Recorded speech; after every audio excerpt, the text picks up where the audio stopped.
బీజేపీతో పొత్తు పెట్టుకున్నా ఆ పార్టీ సహకారం తీసుకున్నా ప్రాంతీయ పార్టీలు తమ ఉనికిని కోల్పోవడం ఖాయమన్నారు సిపిఐ జాతీయ కార్యదర్శి నారాయణ. జమ్మూ కాశ్మీర్లో పీడీపీ, తమిళనాడులో ఏఐడీఎంకే, మహారాష్ట్రలో శివసేన, ఎన్సీపీ, ఢిల్లీలో ఆమ్ ఆద్మీ పార్టీలు అధికారం కోల్పోయి ఆ పార్టీల ఉనికే ప్రమాదం ఏర్పడిందని చెప్పారు. ఇక తెలంగాణలో బీఆర్ఎస్ పార్టీపై బీజేపీ కన్నుపడిందని, మిగతా రాష్ట్రాల్లో చేసినట్టే తెలంగాణలోనూ బీఆర్ఎస్ ను ఖతం చేస్తుందంటున్న నారాయణతో శ్రీశైలం ఫేస్ టు ఫేస్. బీజేపీతో ఏ పార్టీ పొత్తు పెట్టుకున్నా, లేకపోతే బీజేపీకి ఏ పార్టీ అయినా సహకారం అందించినా, లేదు అని అంటే బీజేపీ ఇంకా వేరే ఏ పార్టీకైనా సపోర్ట్ చేసినా, ఇవి ఏ పరిస్థితుల్లో అయినా కూడా బీజేపీకి ఆపోజిట్గా ఉండే పార్టీ ఖచ్చితంగా ఖతమైపోతుందని చెప్తున్నారు సిపిఐ జాతీయ కార్యదర్శి నారాయణ. అసలు ఎక్కడెక్కడ ఇట్లాంటి ప్రూఫ్లు ఉన్నాయి, ఎక్కడెక్కడ ఇట్లాంటి ఇన్సిడెంట్స్ జరిగినాయి, ఈ అంశానికి సంబంధించి మనం నారాయణతోనే మాట్లాడి తెలుసుకున్నాం. సార్, మీరు ఎక్కడ అబ్జర్వ్ చేశారు? బీజేపీతో పొత్తు పెట్టుకున్నా, లేకపోతే బీజేపీ సపోర్ట్ ఇచ్చినా అపోజిట్ పార్టీ ఖతమైపోద్దని ఇందాక చెప్పారు, అది ఎట్లా, ఎక్కడ? జమ్మూ కాశ్మీర్ చదువుతాం. జమ్మూ కాశ్మీర్లో ముక్తి వాళ్ళ పార్టీ పీడీపీ కదా, అది బీజేపీతో కలిసింది. ఆ ముఖ్యమంత్రి పదవి ఇచ్చారు. ఆ తర్వాత ఏమైంది? రాజకీయ పట్ల లేకుండా పోయింది, ఆమెకు రాజకీయ భవిష్యత్తు పోయింది. బీజేపీతో కలవకుండా ఇంకా దూరంగా ఉండి ఒక రాజకీయ పార్టీకి ఉండేది, గెలిచినా ఉండే ఒక రాజకీయ శక్తి ఉండేది, అది ఎగిరిపోయింది. తర్వాత మహారాష్ట్రలో శివసేనను ఎన్సీపీతో వాళ్ళని చీల్చి వాళ్ళకి పదవులు ఇచ్చి నిలబెట్టారు. ఆ తర్వాత ఏమైంది?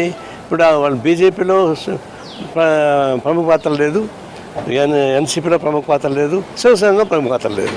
వాళ్ళు మొత్తానికి వాళ్ళే నీరుగారిపోయింది. ఆ విధంగా వాళ్ళని నాశనం చేశారు. అట్లా తమిళనాడులో ఏఐడీఎంకి వాళ్ళకి అనుకూలంగా వచ్చింది. తర్వాత ఆ ఏఐడీ రావడంతో దాని నుంచి రకరకాల పదాలు రెండుగా చీలిపోయి దాన్ని మటాష్ చేసి పారేశారు.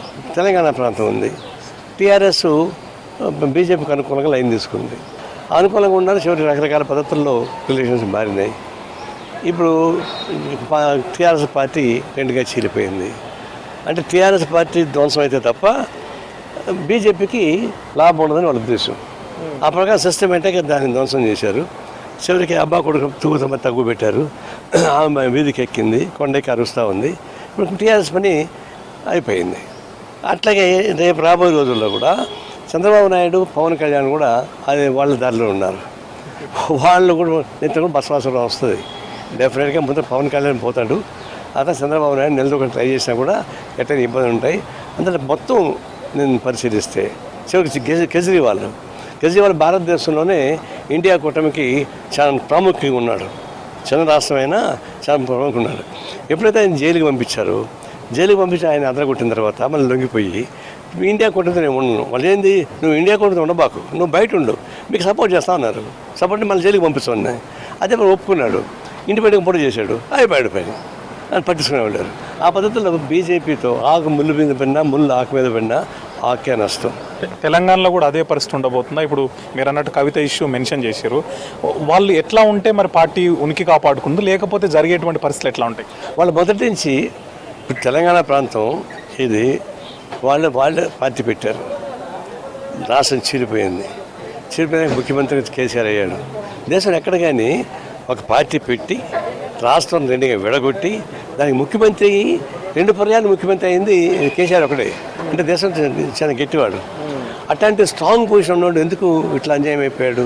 అయితే ఆయన తప్పు ఏంటంటే ప్రత్యేక తెలంగాణ సెంటిమెంట్తో వచ్చినవాడు అధికారం రాగానే సమైక్య ఆంధ్ర కోసం ఫైట్ చేసిన వాళ్ళని తీసుకు క్యాబినెట్లో పెట్టుకున్నాడు. 12 మంది మంత్రులు తీసుకొచ్చి పెట్టుకున్నాడు.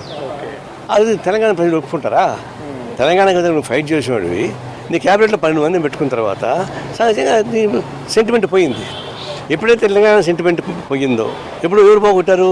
కేసీఆర్ పోగొట్టాడు. ఎప్పుడైతే కేసీఆర్ తెలంగాణ సెంటిమెంట్ పోగొట్టాడు, ఇప్పుడు కేసీఆర్ తెలంగాణ సెంటిమెంట్స్ లేవు, రాజకీయాలు పనిచేస్తున్నాయి. ఆ రాజకీయాల ప్రకారం 2 ఓట్లు ఇచ్చారు. దీన్ని అర్థం చేసుకోవాలా? తెలంగాణలో కూడా బీజేపీకి ఒక మంచి అవకాశం వచ్చింది. బీఆర్ఎస్ పార్టీని ఖచ్చితంగా ఖతం చేసేందుకే బీజేపీ ఆలోచనగా ఉంటుందనేటువంటి అంశాన్ని సిపిఐ నారాయణ ప్రస్తావించారు. కెమెరామెన్ మధుతో శ్రీశైలం, V6 న్యూస్, హైదరాబాద్.